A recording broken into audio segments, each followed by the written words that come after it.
Hi all, welcome to competitive cracker. ഈ ഒരു തമ്പിൽ പറഞ്ഞ പോലെ ഡിഗ്രി ഡിഗ്രി ഇല്ലാത്ത നിങ്ങളുടെ പല കൂട്ടുകാരും ഒരു പക്ഷേ LGS എക്സാം എഴുതിയിട്ട് ചിലപ്പം പല കഴിഞ്ഞ LD-യിലോ അല്ലെങ്കിൽ ഇനി പല ഓഫീസ് അറ്റൻഡ് എന്ന് പറയുന്ന പല ഡിഗ്രി ആവശ്യമില്ലാത്ത അതായത് ഡിഗ്രിക്കാർക്ക് എഴുതാൻ പറ്റാത്ത പല പോസ്റ്റുകളുണ്ട്. സോ ആ എക്സാം ഒക്കെ എഴുതിയിട്ട് പല ആൾക്കാരും എന്താണ് ഭയങ്കര അവർ ജോലിയിലൊക്കെ കയറിയിട്ടുണ്ടാവും. സ്വാഭാവികമായിട്ടും നിങ്ങളുടെ ഒരു മൈൻഡ് സെറ്റ് അല്ലേ, എൻ്റെ ഡിഗ്രി കാരണം കൊണ്ട് എനിക്കൊരു ജോലി ആ ഒരു ഡിഗ്രി ഇല്ലായിരുന്നെങ്കിൽ എനിക്ക് LGS എഴുതിയിട്ട് എങ്ങനെയെങ്കിലും സർവീസിൽ കയറായിരുന്നു എന്നുള്ള ഒരു ചിന്ത പലർക്കും ഉണ്ടാകുന്നതാണ്. അപ്പോൾ എനിക്ക് പറയാനുള്ളത്, നിങ്ങൾക്ക് ഡിഗ്രി ഉണ്ടെങ്കിൽ ഏറ്റവും നല്ലത് ഡിഗ്രി യോഗ്യതയുള്ള ഒരു സർവീസിലേക്ക് നിങ്ങൾ എത്തിച്ചേരുക. കാരണം ഡിഗ്രി മറ്റ് ജോലികൾ മോശമൊന്നുമല്ല. നിങ്ങൾക്ക് ഡിഗ്രി ക്വാളിഫിക്കേഷൻ ഉണ്ടെങ്കിൽ ആ ഡിഗ്രി അടിസ്ഥാനപ്പെടുത്തിയിട്ടുള്ള ഒരു ജോലിയിലേക്ക് നിങ്ങൾ എത്തുക എന്നുള്ളതാണ് നിങ്ങൾ പ്രധാനമായിട്ടും ഗോൾ. അല്ലാതെ നിങ്ങൾ ഡിഗ്രി കാരണം കൊണ്ട് LGS എക്സാം എഴുതാൻ പറ്റുന്നില്ല അത്രയും ഒരു ആ മെന്റാലിറ്റിയിലോട്ട് മാറാതെ നിങ്ങൾക്ക് ഡിഗ്രി ഉണ്ടല്ലോ, എനിക്ക് ഡിഗ്രി ഉണ്ടെങ്കിൽ എനിക്ക് ഡിഗ്രി യോഗ്യതയുള്ള ഒരു പോസ്റ്റ് തന്നെ ആവശ്യമാണ് എന്ന് ആ ഒരു മെന്റാലിറ്റിയോടെ നിങ്ങൾ പഠിക്കുക. സോ ഈ വീഡിയോയുടെ പ്രധാന ഉദ്ദേശം എന്ന് പറയുന്നത് 2024 നിങ്ങൾക്ക് പ്രതീക്ഷിക്കാവുന്ന ഒരു നോട്ടിഫിക്കേഷൻ ആണ് സെക്രട്ടേറിയറ്റ് അസിസ്റ്റന്റ് എന്ന് പറയുന്നത്.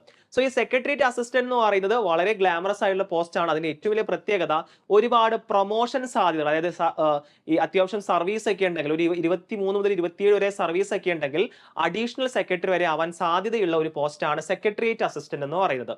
അപ്പോൾ ഈ വീഡിയോയിൽ പറയുന്നത് ആ ഒരു ഹൈറാർക്കിയെ കുറിച്ചാണ്. അതായത് നിങ്ങൾ സെക്രട്ടറി അസിസ്റ്റന്റ് എക്സാം എഴുതി മെയിൻസ് പരീക്ഷയിൽ നല്ലൊരു മാർക്ക് നേടിയിട്ട് നിങ്ങൾക്ക് നിയമനം ലഭിക്കുകയാണെങ്കിൽ ഏത് വരെ നിങ്ങൾക്ക് എത്താൻ കഴിയും എന്നുള്ളതാണ് ഈ ഒരു വീഡിയോയിൽ പ്രധാനമായിട്ടും പറയുന്നത്. അപ്പോൾ നിങ്ങൾ പ്രധാനമായിട്ടും secretary, additional secretary, principal secretary ഒക്കെ നിങ്ങളിപ്പോൾ ആഭ്യന്തര പ്രിൻസിപ്പൽ സെക്രട്ടറി എന്നൊക്കെ കേട്ടിട്ടുണ്ടാവും. സോ അവരൊക്കെ എന്ന് പറഞ്ഞു കഴിഞ്ഞാൽ അത് IAS കേഡർമാരാണ്. അതായത് UPSC എക്സാം കഴിഞ്ഞിട്ട് IAS സെലക്ട് ആയിട്ടുള്ള കേഡർമാരാണ് അത്തരം പോസ്റ്റുകളിൽ എത്തുന്നത്. ഇനി നിങ്ങൾ സെക്രട്ടേറിയറ്റ് അസിസ്റ്റന്റ് എഴുതിയിട്ടുണ്ടെങ്കിൽ നിങ്ങൾക്ക് ഏതുവരെ എത്താൻ കഴിയും അതൊക്കെ നമുക്കൊന്ന് ചെക്ക് ചെയ്ത് നോക്കാം. അപ്പോൾ നിങ്ങൾ സെക്രട്ടേറിയറ്റ് അസിസ്റ്റന്റ് എക്സാം എഴുതി കഴിഞ്ഞിട്ട് നിങ്ങൾക്ക് നിയമനം ലഭിക്കുകയാണെങ്കിൽ ആദ്യം നിങ്ങൾ എത്താൻ പോകുന്ന പോസ്റ്റ് എന്ന് പറയുന്നത് അസിസ്റ്റന്റ് എന്ന് പറയുന്ന പോസ്റ്റിലോട്ടാണ് നിങ്ങൾക്ക് നിയമനം ലഭിക്കുക. പിന്നീട് കുറച്ചു കാലം കഴിയുമ്പോൾ സർവീസ് കാരണം കൊണ്ടാണ് നിങ്ങൾ ഉയർന്ന തലങ്ങളിലേക്ക് നിങ്ങൾക്ക് എന്ത് കിട്ടുക, പ്രൊമോഷൻ കിട്ടുക. ഓക്കെ ആണല്ലോ. അപ്പോൾ ഏതൊക്കെയാണ് ആ ഉയർന്ന തലങ്ങൾ എന്ന് നമുക്ക് നോക്കി നോക്കാം. അപ്പോൾ അസിസ്റ്റന്റ് കഴിഞ്ഞാൽ അടുത്ത ഉയർന്ന തലമാണ് സീനിയർ ഗ്രേഡ് അസിസ്റ്റന്റ് എന്ന് പറയുന്നത്.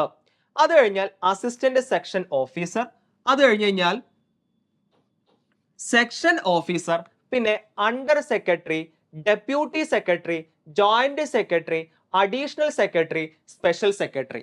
ഇതാണ്, അതായത് സ്പെഷ്യൽ സെക്രട്ടറി ആണ് ഒരു നോൺ IAS കാരനല്ലാത്ത, അതായത് നിങ്ങൾക്ക് ഒരു നമ്മുടെ സെക്രട്ടേറിയറ്റ് അസിസ്റ്റന്റ് എക്സാം എഴുതിയിട്ട് അങ്ങനെ നിയമനം ലഭിച്ച ഒരു വ്യക്തിക്ക് മാക്സിമം എത്താൻ പറ്റുന്ന ഒരു പോസ്റ്റ് ഇതാണ് സ്പെഷ്യൽ സെക്രട്ടറി. അതായത് നോൺ IAS കാരന് ലഭിക്കാവുന്ന ഏറ്റവും ഉയർന്ന തലമാണ് ഈ ഒരു സ്പെഷ്യൽ സെക്രട്ടറി എന്ന് പറയുന്നത്. അപ്പൊ ഇതാണ് അതിന്റെ ഒരു ഹൈറാർക്കി എന്ന് പറയുന്നത്.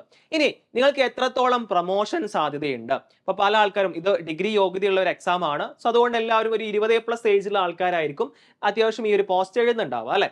സോ ഈ ഒരു പോസ്റ്റിന് അപ്ലൈ ചെയ്തിട്ടുണ്ടാവുക. സോ നിങ്ങൾക്ക് ഒരു വർഷം വരെ 23 മുതൽ 27 വർഷം വരെയുള്ള ഒരു സർവീസ് ഉണ്ടെങ്കിൽ നിങ്ങൾക്ക് ഏതുവരെ ആകാൻ കഴിയും? നിങ്ങൾക്ക് അഡീഷണൽ സെക്രട്ടറി വരെ ഇപ്പോൾ ആവാൻ കഴിയുന്നുണ്ട്. ഓക്കെ, അപ്പോൾ അതുകൊണ്ട് തന്നെയാണ് അഡീഷണൽ സെക്രട്ടറി എന്ന് പറഞ്ഞാൽ അസിസ്റ്റന്റ് കഴിഞ്ഞാൽ എത്ര വരെ എത്തുന്നുണ്ട്? ഏകദേശം 5ൽ കൂടുതൽ പ്രൊമോഷൻ തലങ്ങൾ കഴിഞ്ഞിട്ട് അഡീഷണൽ സെക്രട്ടറി വരെ ആകാൻ കഴിയുന്ന ഒരു പോസ്റ്റാണ് ഇത് സെക്രട്ടേറിയറ്റ് അസിസ്റ്റന്റ്. അതാണ് ഞാൻ തുടക്കത്തിലേ പറഞ്ഞ് വളരെ പ്രൊമോഷൻ സാധ്യതയുള്ള ഒരു പോസ്റ്റാണ് സെക്രട്ടേറിയറ്റ് അസിസ്റ്റന്റ് എന്ന് പറയുന്നത്.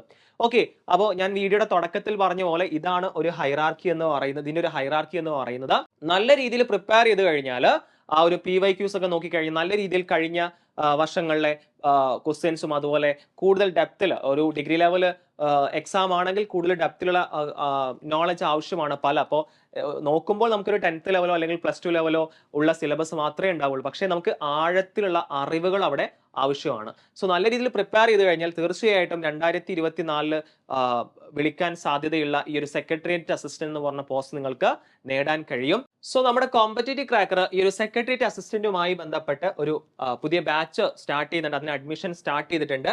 നമുക്കൊരു ദീർഘകാല ഒരു എന്ത് ആവശ്യമുണ്ട്, ഒരു സ്റ്റഡി പ്ലാൻ ആവശ്യമുണ്ട്. കാരണം ഒരു ഡിഗ്രി ലെവൽ എക്സാം ആയതുകൊണ്ട് തന്നെ നമുക്ക് പെട്ടെന്ന് തന്നെ നമുക്ക് ഒരുങ്ങാൻ പറ്റുന്ന ഒരു എക്സാം അല്ല ഡിഗ്രി ലെവൽ എക്സാം എന്ന് പറയുന്നത്. കാരണം അവിടെ നമുക്ക് ഒരു വലിയൊരു പ്രിപ്പറേഷന്റെ ആവശ്യമുണ്ട്.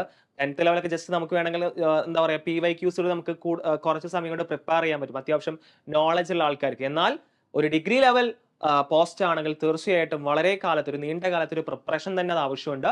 സോ അതുകൊണ്ട് നിങ്ങൾ ഇന്ന് തന്നെ എന്ത് ചെയ്യുക, ഈ ഒരു ഡിഗ്രി ലെവൽ പോസ്റ്റ് ആണ് നിങ്ങളുടെ ലക്ഷ്യമെങ്കിൽ ഇന്ന് തന്നെ എന്ത് ചെയ്യുക, ഈ ഒരു സെക്രട്ടേറിയറ്റ് അസിസ്റ്റന്റ് എക്സാമിന് വേണ്ടി പരിശ്രമിച്ചു തുടങ്ങുക. സോ നമ്മുടെ കോമ്പറ്റേറ്റീവ് ക്രാക്കർ ഒരു ബാച്ച് സ്റ്റാർട്ട് ചെയ്തിട്ടുണ്ട്. നിങ്ങൾക്ക് ഒരു സ്പെഷ്യൽ മെന്റർഷിപ്പ് ഉണ്ടാവും. സിലബസിൽ പറയുന്ന എല്ലാ ടോപ്പിക്സും കവർ ചെയ്യുകയും അതുപോലെ റിവിഷൻ അതുപോലെ തന്നെ മോക്ക് ടെസ്റ്റ് എല്ലാം ഇതിൽ അവൈലബിൾ ആണ്.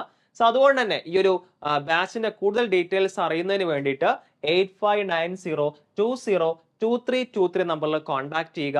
സോ ഈ സെക്രട്ടറി അസിസ്റ്റന്റ് എക്സാമിനെ കുറിച്ചും അതുപോലെ തന്നെ ഇതിൽ നിങ്ങൾക്ക് ലഭിക്കാവുന്ന പ്രൊമോഷൻ സാധ്യതകളെ കുറിച്ചുള്ള കാര്യങ്ങളൊക്കെ നിങ്ങൾക്ക് എന്താണ് ഈ ഒരു വീഡിയോയിലൂടെ മനസ്സിലായി എന്ന് വിചാരിക്കുന്നു. ഓക്കെ, നിങ്ങൾ സെക്രട്ടറി എക്സാമിന് പ്രിപ്പയർ ചെയ്യുന്നുണ്ടെങ്കിൽ തീർച്ചയായിട്ടും നിങ്ങൾ ഈ ഒരു വീഡിയോയുടെ കമന്റ് ബോക്സിൽ കമന്റ് ചെയ്യുക. അതുപോലെ തന്നെ ഈ വീഡിയോനെ കുറിച്ച് നിങ്ങളുടെ അഭിപ്രായങ്ങളും കമന്റ് ചെയ്യുക. അടുത്ത ക്ലാസ്സിൽ കാണാം. അതുവരേക്കും എല്ലാവർക്കും താങ്ക് യു.